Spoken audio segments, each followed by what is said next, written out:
നമസ്കാരം. മുതിരപ്പറമ്പിൽ ടാക്സിൻ്റെ ചെറിയൊരു വീഡിയോയിലേക്ക് വീണ്ടും സ്വാഗതം. ഇന്നത്തെ വീഡിയോ എന്താണെന്ന് വെച്ചാൽ ഇത് ടാറ്റയുടെ ചെറിയ മമ്മട്ടിയാണ് 1.5. അപ്പോൾ ഇത് ഏറ്റവും കൂടുതൽ ആൾക്കാർ വാങ്ങിക്കൊണ്ട് പോകുന്നത് തൊഴിലുറപ്പ് പണിക്കാണ്. അപ്പോൾ ഇത് കമ്പനി തന്നെ ഇതിന് കൈയിട്ട് വരുന്നുണ്ട്. ഈ കൈയിട്ട് വരുന്നതെന്ന് പറഞ്ഞാൽ കുറച്ച് കനം കുറവാണ്. മാക്സിമം കനം കുറഞ്ഞത് മതി ഈ തൊഴിലുറപ്പുകാർക്ക് ഇത്. അപ്പോൾ ഈ കൈയിട്ട് വന്നതിൻ്റെ ഒരു ചെറിയൊരു കംപ്ലൈൻറ്റ് എന്ന് പറഞ്ഞു കഴിഞ്ഞാൽ ഇവിടെ പെട്ടെന്ന് ഒടിഞ്ഞു പോകണം, അങ്ങനെ ഒരു കംപ്ലൈൻറ്റ് ഉണ്ട്. അപ്പോൾ അതുകൊണ്ട് നമ്മളിത് കുറച്ചും കൂടി കനമുള്ള പൈപ്പ് ഇട്ട് ഇത് വെട്ടി വളച്ച് കാച്ചണം. അപ്പം ഇവിടുത്തെ ഒരു സ്റ്റൈൽ എന്ന് വെച്ചാൽ ഇതിൻ്റെ മൂലയൊക്കെ വെട്ടിക്കളഞ്ഞ് ഇതിൻ്റെ നടു ഇവിടെ വെച്ച് വളയ്ക്കാണ്. ഈ വളവ് തന്നെ എന്ന് പറഞ്ഞാൽ പലർക്കും പല ടൈപ്പിലാണ് വേണ്ടത്. ചിലവർക്കത് ഒത്തിരി വളവ് വേണ്ട, ഒരു മീഡിയം എന്ന് പറഞ്ഞാൽ നിവർന്ന് നിന്ന് കൊത്തിയാൽ മതി. അപ്പോൾ ചിലവർക്ക് കുറച്ചും കൂടിയും വളവ് വേണം. വളവുണ്ടെങ്കിലാണ് ഇത് മണ്ണ് കൂടുതൽ കയറുള്ളൂ. അപ്പം അങ്ങനെയുള്ളവർക്ക് നടു ഇച്ചിരി വളച്ച് പിടിക്കേണ്ടി വരും. അപ്പം അങ്ങനെ പല ഒരു രീതിയിലാണ് ഇത് ഉണ്ടാക്കേണ്ട വന്നത്. അപ്പോൾ നമുക്കൊരു രീതിയിൽ ഇത് നമുക്ക് ചെയ്യാം. അപ്പോൾ ഇതൊന്ന് കാച്ചി നമുക്ക് ഒരു മീഡിയം കനമുള്ള ഒരു പൈപ്പ് ഇട്ടെടുക്കാം.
ഇത് 3 അടി നീളമുള്ള പൈപ്പാണ്. ഏകദേശം ഈ കനമുണ്ട്.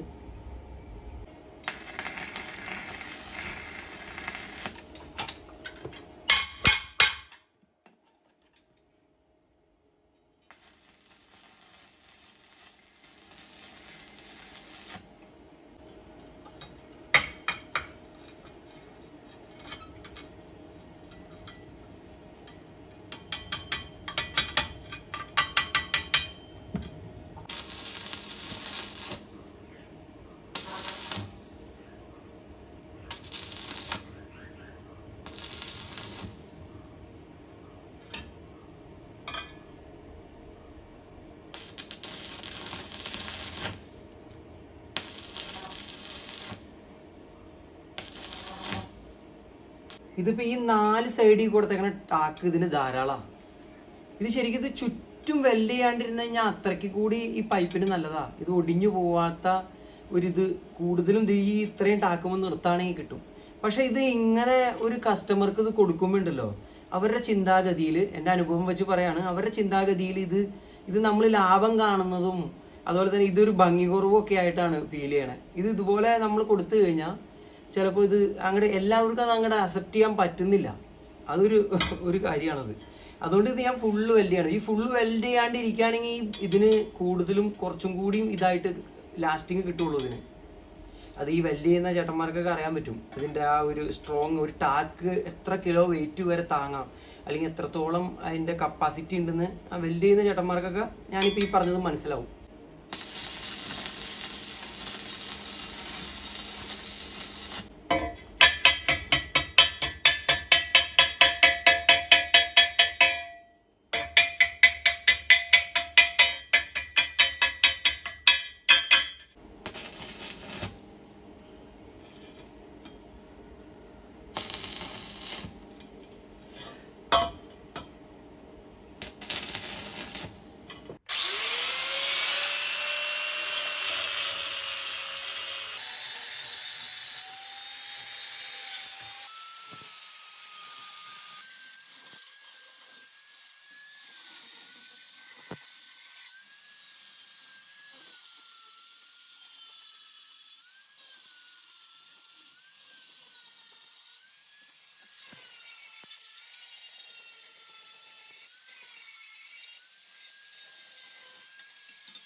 അപ്പോൾ ഇതിൻ്റെ വർക്ക് കഴിഞ്ഞിട്ടുണ്ട്.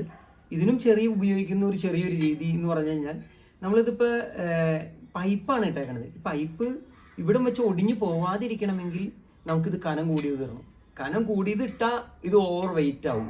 അപ്പം ഇത് രണ്ടിൻ്റെ ഒരു മധ്യത്തിലാണ് നമ്മളിത് നിർത്തിയേക്കണത്. ഒരു മീഡിയം പൈപ്പും ഉള്ള അങ്ങനെയുള്ള രീതിയിലാണ് നമ്മളിത് ചെയ്തു വെച്ചേക്കണേ. അപ്പം ശരിക്കും ഇത് ഇത്രയൊക്കെ മണ്ണെ തറഞ്ഞ് കയറിയിട്ട് ഇങ്ങനെ ഒരു പൊക്കലൊക്കെ പൊക്കി കഴിഞ്ഞാൽ ചിലപ്പോൾ തുരുമ്പിൻ്റെ ഒക്കെ ഒരു അംശം ഉണ്ടെങ്കിൽ പിന്നീട് ഇവിടെ ഒരു പൊട്ടലൊക്കെ വീഴാനും ഇത് ഒടിയാനൊക്കെ ഉള്ള ചാൻസ് ഉണ്ട്. അപ്പം നമ്മൾ ആ രീതിയിൽ വേണം ഇത് ഉപയോഗിക്കാൻ. അപ്പം ഇതിന് ചേരുന്ന രീതിയിൽ അത്യാവശ്യം കല്ലേലൊന്നും തട്ടിയാൽ പോകാത്ത രീതിയിൽ ഇത് ടെമ്പർ ചെയ്ത് എടുത്തിട്ടുണ്ട്. അപ്പം ആ രീതിയിൽ നമ്മൾ ഉപയോഗിച്ചാൽ ഇത് നല്ല രീതിയിൽ ഗുണം ചെയ്യും.